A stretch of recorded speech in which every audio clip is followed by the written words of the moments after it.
الحمدللہ رب العالمین، الصلاۃ والسلام علی رسولہ الکریم وعلی آلہ وصحبہ اجمعین۔ محترم صدر صاحب، سیکریٹری صاحب و ذمہ داران انتظامی کمیٹی مسجد مدینہ نئی کمان بیدر، آج 2 رمضان ہیں، 20 فروری 2026 سے ہم گزر رہے ہیں۔ سامعین جمعہ،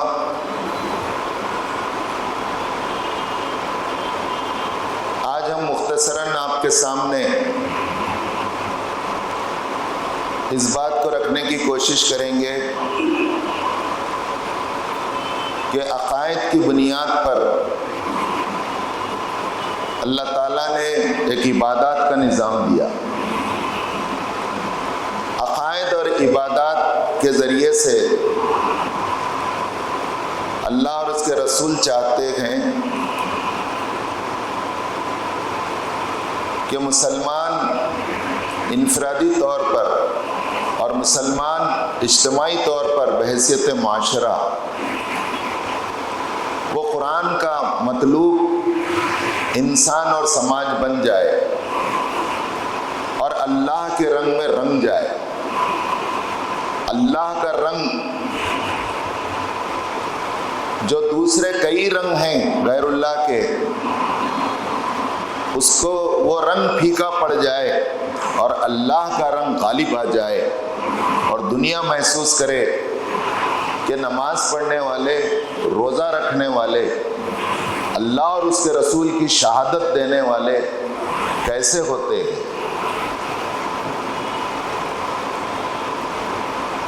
نبی کریم صلی اللہ علیہ وسلم نے جب لوگوں کے سامنے دین پیش کیا اور ان کے عقائد کو 13 سال مکے میں بہت مضبوط کیا، اور پھر ایک ایک فرد حضور صلی اللہ علیہ وسلم کی اسلامی تحریک کو، جماعت کو ملتا، تو اس کا،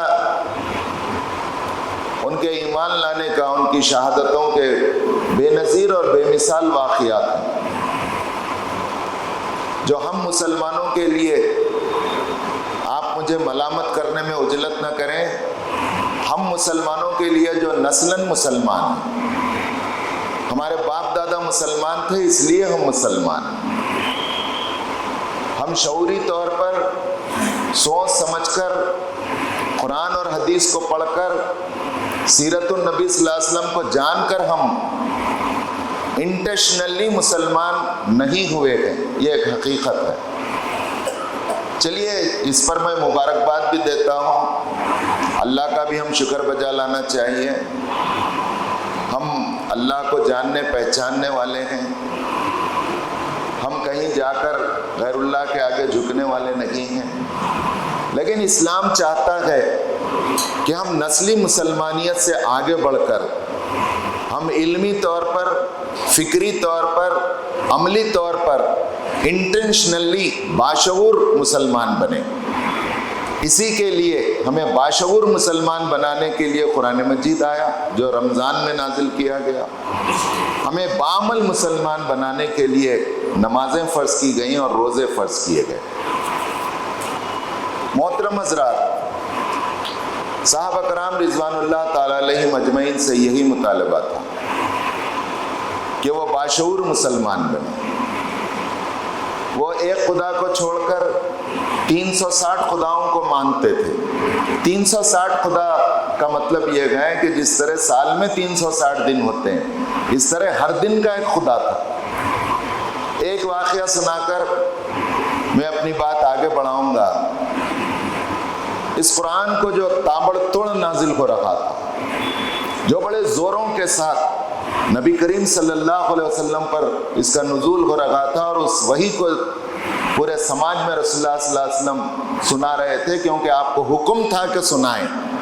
فَاصْدَعْ بِمَا تُؤْمَرْ وَأَعْرِضْ عَنِ الْجَاهِلِينَ، اے محمد صلی اللہ علیہ وسلم آپ اللہ کے رسول ہیں، آپ کو اللہ تعالیٰ نے اللہ کا پیغام سنانے کے لیے رسول بنایا ہے، آپ جائیں اور ان کو سنائیں جو کچھ وحی کی جا رہی ہے، اور عارض عن الجاہلین، اور ان مجرموں سے اعراض کیجئے، ان کی پرواہ نہ کیجئے، اللہ آپ کے پیچھے کھڑا ہے۔ رسول اللہ صلی اللہ علیہ وسلم جو وحی آتی جا کر کعبۃ اللہ میں سناتے، ظاہر ہے کعبۃ اللہ ابراہیم علیہ السلام کے زمانے سے ہے، حضور کے زمانے میں بھی تھا، لوگ وہاں بھی آتے، حج بھی کرتے، اس کے الگ ان کے پاس طریقہ تھا، جس کو رسول اللہ صلی اللہ علیہ وسلم نے پھر سے اچھا کیا، اثر نو سجایا، اس طریقے کو سنوارا، تزئین و آرائش کی۔ تو کہا گیا کہ یہ قرآن جو سنا رہے ہیں یہ اللہ کے رسول، یہ جادو کے جیسا اثر کر رہا، لہٰذا یہ سنانے والا جادوگر ہے، اور یہ شاعر لوگ جو شاعری کرتے ہیں اور شعر سے لوگ متاثر ہوتے ہیں اور شاعروں کے قریب ہوتے ہیں، یہ سنانے والا شاعر ہے۔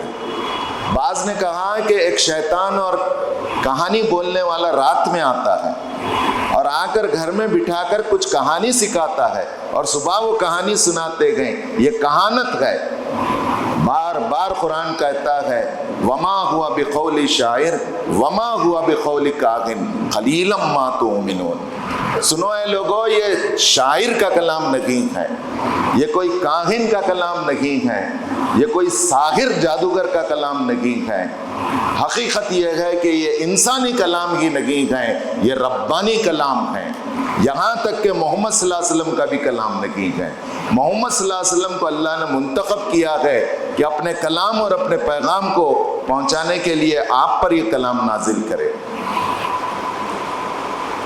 اسی طرح مکے کا ابتدائی دور ہے، قبیلہ دوس کے سردار حضرت طفیل بن عمر دوسی ایک تجارت کی غرض سے پہلے بھی آتے تھے، آئے وہاں جو کوئی باہر سے آ رہا تھا یہ اس سے بتایا جا رہا تھا کہ ذرا بچ کے رہنا، مکے میں رہتے ہوئے سنبھل کر رہنا، کیونکہ یہاں ایک جادوگر آیا ہوا ہے نعوذ باللہ، اور وہ جب اس کی کوئی بات سن لے رہا گئے تو جادو کی طرح اثر کر رہی ہے، اور ہر گھر میں لڑائی لگا دیا ہے، باپ بیٹے سے لڑ رہا ہے، شوہر بیوی سے لڑ رہی ہے، اور ہم سب مل کر عرب ایک قوم تھے، یہ بہت خاص بات ہے، دیکھ عرب ہم ایک قوم تھے، ہم ایک قوم کو ٹکڑے ٹکڑے کر دیا ہے، تم بچ کے رہنا۔ یہ بھی تجارت کے لیے آئے، تجارت کر رہے تھے، ایک دن مسجد حرام میں گئے، دیکھا کہ محمد صلی اللہ علیہ وسلم نماز پڑھ رہے ہیں، نماز پڑھی، ان کو بہت اچھا لگا طفیل بن عمر دوسی کو، وہ جب گھر جا رہے تھے رسول اللہ صلی اللہ علیہ وسلم یہ بھی گھر گئے، گھر میں وہ چلے گئے تو اس کے بعد آپ پیچھے پیچھے گئے اور پوچھا کہ آپ کون ہیں؟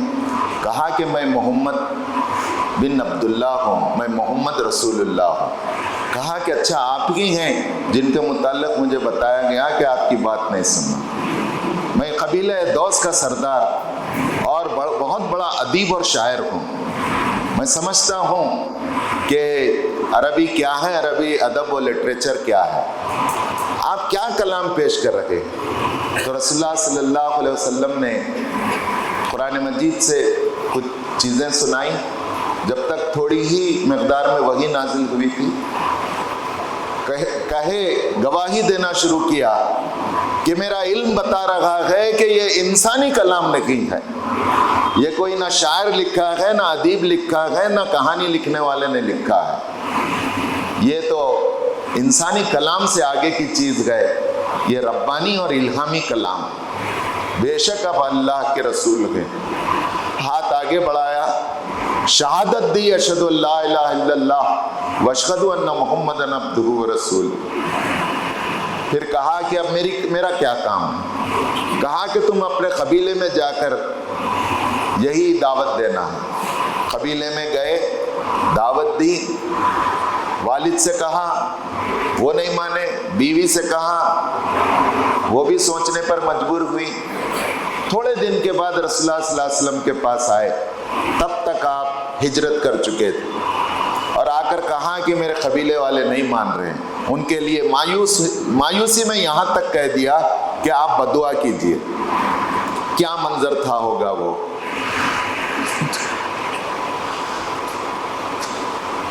جب رسول اللہ صلی اللہ علیہ وسلم طفیل بن عمر دوسی کی درخواست پر دعا کے لیے ہاتھ اٹھائے، اور وہ سمجھ رہے ہیں کہ اب بد دعائیں شروع ہوں گی، لیکن رسول اللہ صلی اللہ علیہ وسلم کہتے ہیں اے اللہ قبیلہ دوس کو ہدایت دے دے، اے اللہ قبیلہ دوس کے ذریعے سے تو اسلام کے مستقبل کو روشن کر دے، قبیلہ دوس کی ہدایت کے ذریعے سے ان کے سردار طفیل کی آنکھوں کو اور میری آنکھوں کو ٹھنڈا کر دے۔ کہا کہ اب تم جاؤ، میں نے دعا کر دی ہے، جا کر تم اپنا دعوت کا کام کرو۔ جب آپ نے دعوت کا کام کیا، 80 سے زائد لوگ اسلام قبول کیے اور ان کو ساتھ لایا۔ انہی 80 لوگوں میں وہ عظیم شخصیت ہے جنہیں ہم حضرت ابو ہریرہ رضی اللہ تعالیٰ عنہ کہتے ہیں۔ یہ تھا ایک چینج جو قرآن نے لایا۔ ایسے بہت سے واقعات ہیں، یہاں موقع نہیں ہے۔ میں اس واقعے کو سامنے رکھ کر ایک ہمارے دور کا ایک واقعہ آپ کے سامنے رکھنا چاہتا ہوں۔ ذرا میں سونے والوں سے چاہوں گا کہ وہ تھوڑا میری آنکھ میں آنکھ ملا کر دیکھیں، اور وقت مختصر ہے، مختصر بات آپ کے سامنے رکھنی ہے۔ جرمن کے ڈپلومیٹ، ایمبیسڈر جو ڈپیوٹ کیے گئے پہلے الجزائر میں، اس کے بعد وہ ان کی پوسٹنگ ہوئی مراکش میں۔ مراد گریفلینڈ ہافمین، یہ وہاں کے آئی پی ایس تھے، آئی ایف ایس تھے جرمنی کے۔ 1931 میں پیدا ہوئے، 1960 میں الجزائر میں پوسٹنگ ہوئی، 10 سال وہاں رہے۔ 1980 میں انہوں نے 10 سال قرآن کا مطالعہ کر کے مراکش میں اسلام کے قبولیت کا اعلان کیا۔ جب وہ اسلام قبول کیے 1980 میں، تو وہ کہتے ہیں کہ میں نے جب قرآن کا مطالعہ کیا تو مجھے ایسا معلوم ہو رہا تھا کہ میں قرآن کو نہیں پڑھ رہا ہوں، قرآن مجھے پڑھ رہا ہے۔ میں قرآن کو نہیں دیکھ رہا ہوں، جانچ رہا ہوں، قرآن کی ہر آیت مجھے جانچ رہی ہے کہ اے مراد تم کہاں ہو، کس مقام پر کھڑے ہو، مجھ سے سوال کر رہی ہو۔ جس نے قرآن کو مان لیا، نماز اور روزہ رکھا۔ میں نے الجزائر میں یہ مناظر دیکھے کہ اذان ہوتی ہے، مزدور اپنی ڈیوٹی پہ چھوڑ کر نماز کو آتا ہے۔ میں نے مراکش میں یہ منظر دیکھے، مسلمان غریب گئے لیکن دوسروں کو کھانا کھلاتا ہے۔ کیا پیاری تہذیب گئے۔ پھر وہ لکھتے ہیں سب سے زیادہ میں اس بات سے متاثر ہوا کہ اسلام از اے ریشنل ریلیجن، یعنی یہ بلائنڈ ریلیجن نہیں ہے، اندھی تقلید کا نام نہیں ہے۔ یہاں ہم سوال کر سکتے ہیں، ہر سوال کا معقول جواب اور اس کی دلیل ہے۔ انہوں نے کہا کہ سب سے زیادہ مجھے جو چیز متاثر کی، کیونکہ وہ ایک رومن کیتھولک کرسچن تھے، سب سے زیادہ جو چیز متاثر کی وہ 30ویں پارے کی سورت نمبر 112، جو مسلمانوں کے ہر چھوٹے بڑے، ہر مرد عورت، ہر بچے کو یاد رہتی ہے، وہ ہے سورہ اخلاص۔ قل هو اللہ احد دن اللہ الصمد لم یلد ولم یولد ولم یکن لہ کفوا احد۔ کیونکہ کرسچنوں کے پاس سب سے زیادہ جو مبہم عقیدہ ہے وہ توحید کا ہے۔ 1+1+1=1 کہتے ہیں، بھلا بتائیے یہ کیا صحیح آنسر ہے؟ اور اگر آنسر غلط ہے تو جب تک صحیح آنسر نہیں ملے گا ایک معقول آدمی کیسے مطمئن رہے گا؟ اسی طرح وہ انکمپلیٹ اینزائٹی کا شکار تھے۔ ایک آدمی پڑھا لکھا بے چین رہتا ہے، اسے اپنے سوال کا جب مطمئن اطمینان بخش جواب نہیں ملتا تو وہ بے چین رہتا ہے۔ جب اسے بے چینی اس کی جاتی ہے جب اسے صحیح جواب مل جائے۔ کہاں کہ سورہ اخلاص کے ذریعے مجھے پورا جواب مل گیا۔ قل هو اللہ احد، اے محمد صلی اللہ علیہ وسلم کہہ دو کہ وہ اللہ جس کا تعارف میں کرا رہا ہوں وہ اکیلا ہے، کوالٹی میں بھی ایک ہے، کوانٹٹی میں بھی ایک ہے، ایکتا ہے۔ مفسرین نے الگ الگ انداز میں بڑے پیارے ترجمے کیے گئے۔ احد ایک نہیں، ایکتا ہے، اس جیسا کوئی نہیں ہے۔ اللہ الصمد، سب لوگ اس کے اوپر ڈیپینڈنٹ ہیں اور وہ انڈیپینڈنٹ ہے، وہ کسی پر ڈیپینڈ نہیں ہے۔ لم یلد، کوئی اس سے پیدا نہیں ہوا ہے، ولم یولد، کوئی اس کی اولاد نہیں ہے۔ پورے کرسچنوں کا عقیدہ ہے the blood of the Jesus cleanses us from every sin۔ عیسیٰ کی پھانسی ہمارے پورے گناہوں کا بوجھ اپنے اوپر لے کر سولی پہ چڑھ گئے، اس لیے وہ نجات دہندہ ہیں۔ جبریل امین ہولی گھوسٹ ہیں، مریم مدر ہے، اور پھر ایک نئی پہچانے جانے والی چیز فادر ہے۔ یہ سب مبہم ہیں، کنفیوزڈ ہیں۔ کہا کہ نہ خدا کسی کی اولاد ہے، نہ اس کی کوئی اولاد ہے۔ وَلَمْ يَكُنْ لَهُ كُفُوًا أَحَدٌ، اور اس کا کوئی ساجی اور اس کا کوئی ٹکر کا آدمی ٹکر کی ہستی نہیں ہے۔ وہ آسمان گئے، سب زمین گئے، کوئی مقابلہ نہیں ہے۔ کہا کہ سورہ اخلاص نے مجھے بہت متاثر کیا۔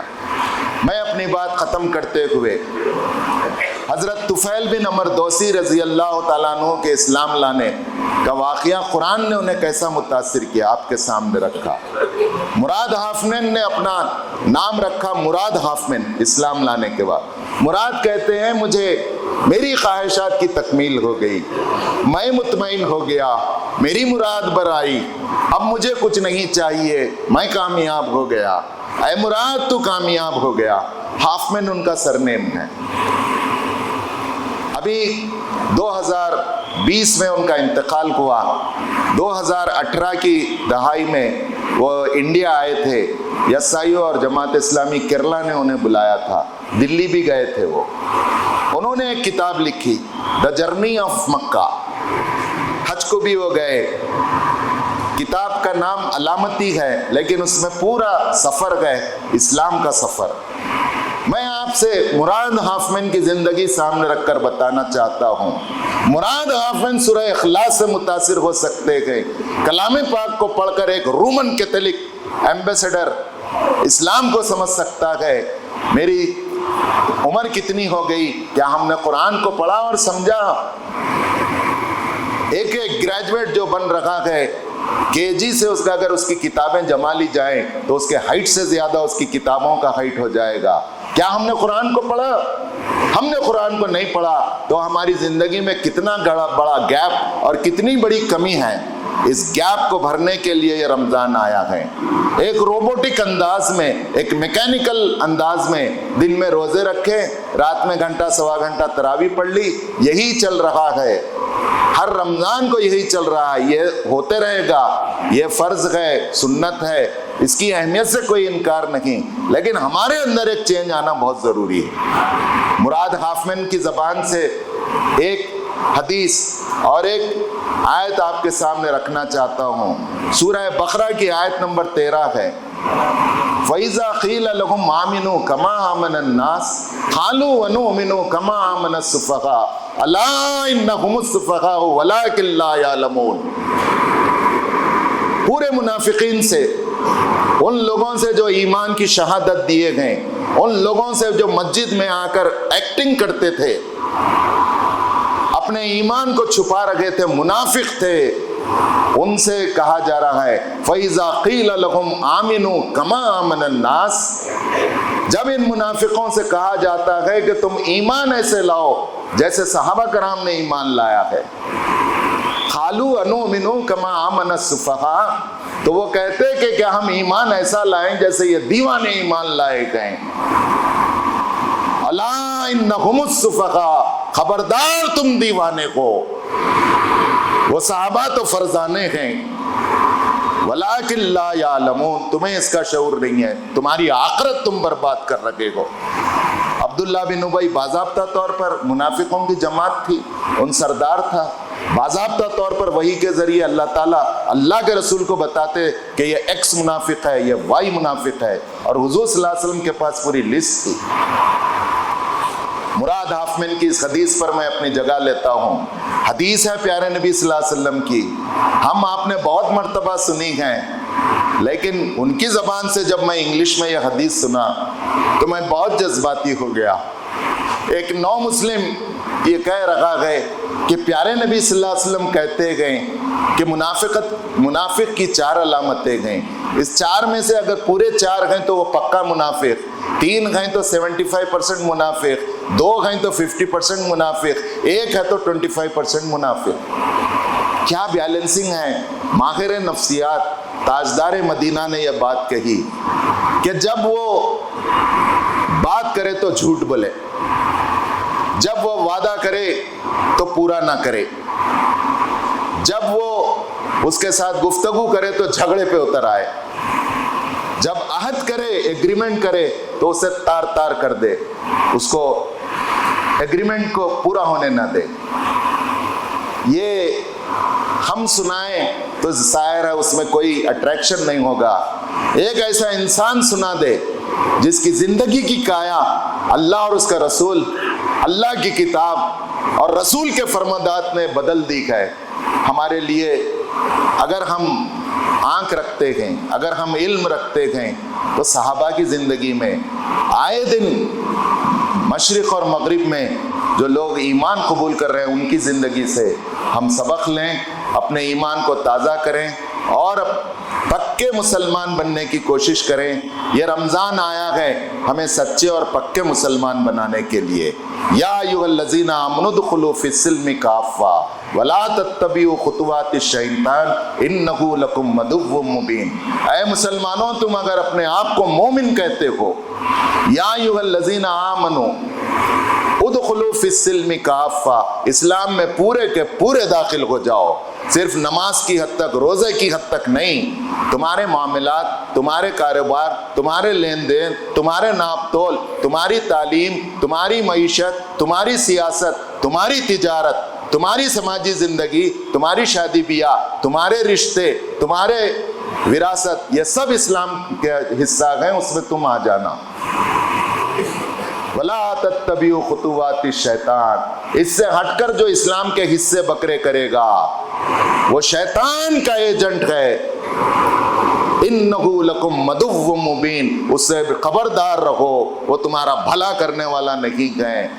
اس لیے تم بھی کیا کرو، وہ تمہارا دشمن ہے، تم اس سے دشمنی کرو۔ دشمنی سے مراد لڑو جھگڑو نہیں، اس سے تم ڈسٹینس مینٹین کرو، دور رہو، وہ تمہارا دشمن ہے، تم خبردار رہو۔ میں اپنی بات یہیں پر اس میسیج کے ساتھ ختم کرنا چاہتا ہوں کہ یہ رمضان ایک نیا بیٹا گھر میں پیدا کر دے، ایک نیا باپ بنا دے، ایک نیا شوہر دے دے، ایک نئی بیوی وجود میں آ جائے، ایک نئی بہن، ایک نئی ماں نظر آنا شروع ہو جائے۔ نئے سے مراد بدلے ہوئے۔